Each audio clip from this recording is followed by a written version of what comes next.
Hello everyone, my name is Prafull Chanchal. मैंने इस साल 2023 वाले एसबीआई जूनियर एसोसिएट क्लियर किया है और मैं इस वीडियो को अपनी स्ट्रेटजी शेयर करने जा रहा हूँ आप सभी के साथ कि कैसे मैंने अपनी प्रिपरेशन शुरू करी और मैंने कहाँ से प्रिपरेशन करी, कहाँ से मॉक्स लगाए। तो चलिए शुरू करते हैं। मैंने अपनी बैंकिंग प्रिपरेशन जनवरी 2023 में शुरू करी थी। उसके बाद मैंने सबसे पहले मेरी भी प्रायोरिटी होती थी कि मैं अपने जो भी सिलेबस हैं उनको कंप्लीट करूं, क्योंकि मैंने ग्रेजुएशन मैथ्स में कर रखा है, इसलिए मैथ्स मेरे लिए कभी भी ज़्यादा मुझे टफ लगा नहीं। मेरे लिए थोड़ा टफ था रीजनिंग था। रीजनिंग में भी जो क्रिटिकल रीजनिंग का पोर्शन होता है, जो कि आजकल एग्जामिनेशन में बहुत ज़्यादा देखने को मिला है। मैं जो SBI क्लर्क में भी लगभग 10 से ज़्यादा क्वेश्चन थे क्रिटिकल रीजनिंग के देखने को मिले थे। मतलब आप एक बोल सकते हैं कि मेजर चंक क्रिटिकल रीजनिंग का देखने को मिलता ही है कोई भी मेंस एग्जामिनेशन। उसमें मुझे इनिशियली बहुत ज़्यादा प्रॉब्लम हो रहे थे, मुझे समझ नहीं आते थे कि इस टाइप के प्रॉब्लम को सॉल्व किया कैसे जाता है।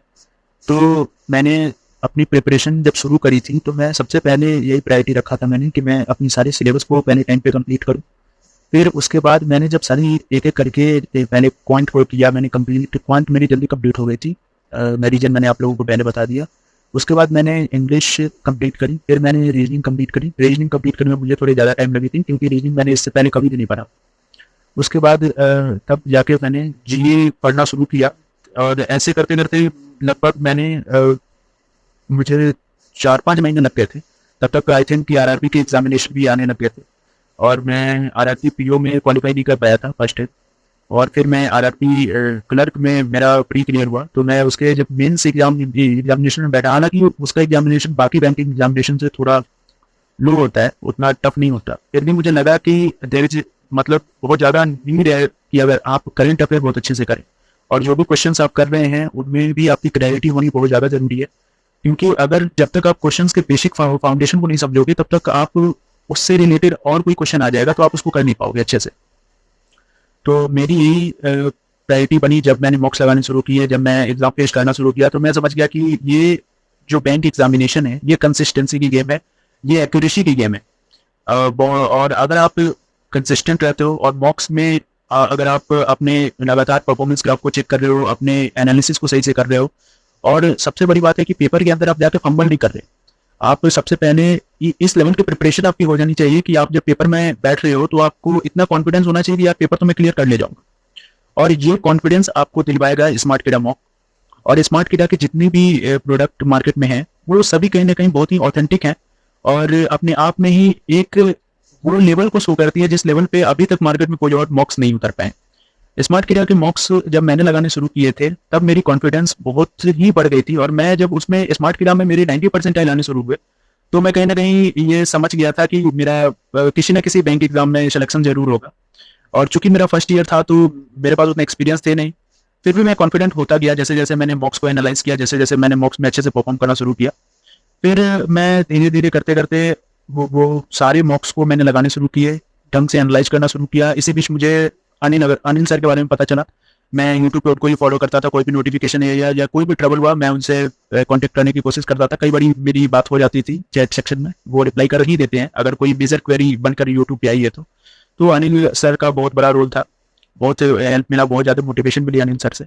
और उसके बाद जैसे टाइम मैनेजमेंट की बात हुई तो टाइम मैनेजमेंट का बस यही तरीका है कि मैं अपनी बात बताता हूँ। मेरे केस में मैं कभी ये नहीं सोचता था कि अभी मुझे 2 घंटे क्वांट पढ़ने हैं, 2 घंटे रीजनिंग पढ़ने हैं, 2 घंटे यानी मैं ऐसा करता था। मैं अपनी डेली टारगेट बनाता था सुबह, उसके बाद मैं उस डेली टारगेट को पूरा करने में, अब अगर वो डेली टारगेट को पूरा करने में मुझे 2 घंटे लगी, 1 घंटे लगे, आधे घंटे लगे, वो एक्सेप्टेबल है। मैं पहले डेली टारगेट को पूरा करता था और जब मैं ये समझ गया कि मेरी प्री की प्रिपरेशन बहुत अच्छी हो गई है तो मैं तुरंत ही मेंस पे स्विच कर जाना बहुत ज़्यादा जरूरी है। नहीं तो मैंने बहुत सारे ऐसे कैंडिडेट को देखे हैं जो प्री ही सालों भर करते रह जाते हैं और लास्ट में प्री तो क्लियर कर लेते हैं, लेकिन प्री क्लियर करने से कुछ होता नहीं है, क्योंकि प्री बस एक पेपर क्वालिफाइंग होता है। मेन जो आपके मार्क्स जुड़ते हैं, आपको जो जॉब मिलती है, जो कट ऑफ जाती है, वो मेंस पे जाती है। तो आपको फ्रॉम द डे, मैं तो ये कहूँगा, ये गलती मैंने भी की थी, but from the day one मैं आप सभी को ये बताना चाहूँगा कि आप लोगों को मेंस की भी प्रिपरेशन साथ साथ करनी चाहिए। इससे 2 फायदे होते हैं। मेंस को अगर आप प्रिपेयर करना शुरू करोगे तो आपका प्री ऑटोमेटिकली प्रिपेयर होता है। इसमें फिर एक क्वेश्चन हो जाता है कि सर एक्यूरेसी कहाँ से लाएं, सर स्पीड कहाँ से लाएं, क्योंकि प्री बहुत कुछ हद तक स्पीड की हुई गेम हो जाती है। तो मेरा कहना है कि आप मेंस का प्रिपरेशन करो और साथ साथ आप प्री भी पढ़ते चलो। इससे क्या होगा कि आपकी एक्यूरेसी तो आएगी ही और धीरे धीरे जैसे जैसे आपके कंसेप्ट अच्छे होने शुरू होंगे, आपके बिल्डिंग ब्लॉक्स अच्छे शुरू होंगे, आप अपने आप आपके अंदर वो जो बोलते हैं कि टाइम मैनेजमेंट हो गया, या फिर मैं बहुत कम टाइम में इस क्वेश्चन को कर पा रहा हूँ, वो अपने आप क्वालिटीज आपके अंदर आने शुरू हो जाएंगे। उसके लिए कोई टेंशन लेने की जरूरत नहीं। मैंने भी शुरू में, मैं जब मॉक दिया था स्मार्ट किडा का, तो मेरे बहुत कम मार्क्स आए थे, लेकिन जैसे जैसे मैंने अपनी जर्नी को कंसिस्टेंट रखा, मेरे बहुत अच्छे मार्क्स आने शुरू हो गए। और स्पेशल मैं मेंशन करना चाहूँगा स्मार्ट किडा के सी मॉक ड्रिल को, जो कि एक बहुत ही इंपॉर्टेंट रोल प्ले किया मेरे सिलेक्शन में। इसके जो स्मार्ट पॉइंट्स होते हैं वो बहुत ज़्यादा हेल्प किए, क्योंकि क्या होता था कि मैं डे 1 पे शुरू ही करता था, सारे जैसे डेली करंट अफेयर हैं उनको पढ़ने से शुरू करता था मैं। फिर मैं उन डेली करंट अफेयर को पढ़ गया, फिर अगले दिन बुक कर गया, फिर अगले दिन, फिर ऐसे 7 दिन हो जाते थे। तो फिर मैं 7 दिन के बाद फिर से उस पीडीएफ को जब उठाता था पढ़ने के लिए, तो मुझे थोड़ा हेक्टिक लगता था कि ये 1-1.5 घंटा या 2 घंटा फिर से रिवाइज करना पड़ेगा। लेकिन मैंने जब स्मार्ट पॉइंट के थ्रू उसको करना शुरू किया, तो मैं पाता था कि मैं बहुत जल्दी इसको एब्जॉर्ब कर पा रहा हूँ, क्योंकि मैंने पहले से पढ़ रखा है। और वो स्मार्ट किडा सी मॉक ड्रिल लगाने के सबसे अच्छे ये भी हैं कि आप उसको क्लियर कर सकते हो बहुत ही जल्दी। पढ़ लिए आप, उसके बाद आप उसकी जैसे ही टेस्ट सीरीज पे चले गए आप, उसके तुरंत वहां पे मॉक्स लगा लो। मॉक्स लगाने से क्या होता है कि आपको पता चल जाता है कि आप गलती कहाँ पे कर रहे हो। आप सबसे पहले ये समझने लग जाते हो कि मैंने ये पॉइंट तो पढ़ा था, लेकिन मैं इसको इम्प्लीकेट नहीं कर पा रहा हूँ, या मेरे ये दिमाग में नहीं आ पा रहा है बोलते टाइम पे, उस टाइम पे मॉक्स लगाते टाइम पे मेरे दिमाग में वो चीज नहीं आ पा रही है कि मैंने पढ़ा तो था। उससे क्या होता है कि 2 फायदे होते हैं। आपको सबसे पहले अपना ये पता चल जाता है कि मैं गड़बड़ी कहाँ पे कर रहा हूँ, मुझे किन पॉइंट पे ध्यान देने हैं। और दूसरा ये होता है कि आपकी जो एक मेमोरी पावर है वो बहुत अच्छी होने लग जाती है। और चूंकि आप जब रिवाइज करते हो बाद में जाके, तो फिर आप पाते हो कि आप बहुत ही अच्छे तरह से वहाँ रिलेट कर पाते हो कि अरे हाँ, मैंने उस टाइम वहाँ पढ़ते टाइम ये गलती किया था। मैंने जब डेली एशिया का मॉक लगा रहा था, तो मैंने पाया था कि ये गलती हो रही है मेरे से। तो ये बहुत हेल्प किया था मेरे को, पर्सनली मुझे बहुत हेल्प हुआ था। और मैं डैम श्योर हूँ अगर आप भी करके देखोगे आपको बहुत हेल्प मिलेगा। सबसे पहले तो ये बर्डन ही हट जाता है, क्योंकि आधे लोग तो प्री के बाद करंट अफेयर पढ़ना शुरू करते हैं, और आप उस रेस में सबसे आगे हो, आप डेली सीए किए हो, तो आपको वो बर्डन कभी लगेगा ही नहीं। और करंट अफेयर में अच्छा स्कोर कर लेना अपने आप में ही बैंकिंग एग्जामिनेशन में एक एज दे देता है आपको दूसरे लोगों से, बहुत ही अच्छा स्कोर करवा देता है ये करंट अफेयर।